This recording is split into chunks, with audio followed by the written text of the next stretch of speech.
మన దగ్గర హైదరాబాద్లో హైదరాబాద్ పబ్లిక్ స్కూల్ అని చాలా పాపులర్ విద్యా సంస్థ, అనేక సంవత్సరాల నుంచి ఉన్నటువంటి సంస్థ.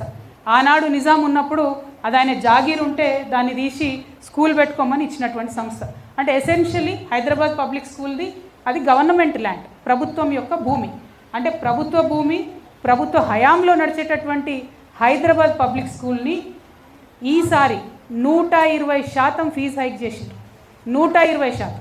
పోయిన సంవత్సరం 93,000 కట్టినటువంటి పేరెంట్స్ ఈసారి 2,08,000 రూపాయలు కట్టాలి. కానీ ప్రభుత్వం నిమ్మకు నీరెత్తినట్టుగా ఉన్నది. ఒక పక్క ప్రభుత్వం ఆధ్వర్యంలో నడవాల్సిన స్కూల్లో ఇట్లా ఫీజు పెంచుతారు. రేవంత్ రెడ్డి గారు మొన్న పోయి ఒక ప్రైవేట్ స్కూల్ ఓపెన్ చేస్తాడు. అంటే ఏం మెసేజ్ ఇస్తున్నారు మీరు జనంకి, ప్రజలకు ఏం చెప్తున్నారు? మా ప్రభుత్వానికి స్కూల్ నడపడం చేత కాదు, ప్రైవేట్లో మీరు స్కూల్ పెట్టుకోండి, దోసుకోండి అని చెప్తున్నటువంటి పరిస్థితి ఉంది. నేను ముఖ్యమంత్రి గారిని సూటిగా డిమాండ్ చేస్తూ ఉన్నాను.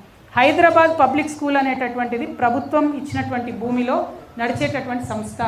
అందులో ఉన్నటువంటి భూమిలో ఒక 30 ఎకరాలని కొట్టేయడానికి ఆ కమిటీ ప్లాన్ వేస్తున్నటువంటి విషయం మీకు తెలుసు, మాకు తెలుసు, అందరికీ తెలుసు.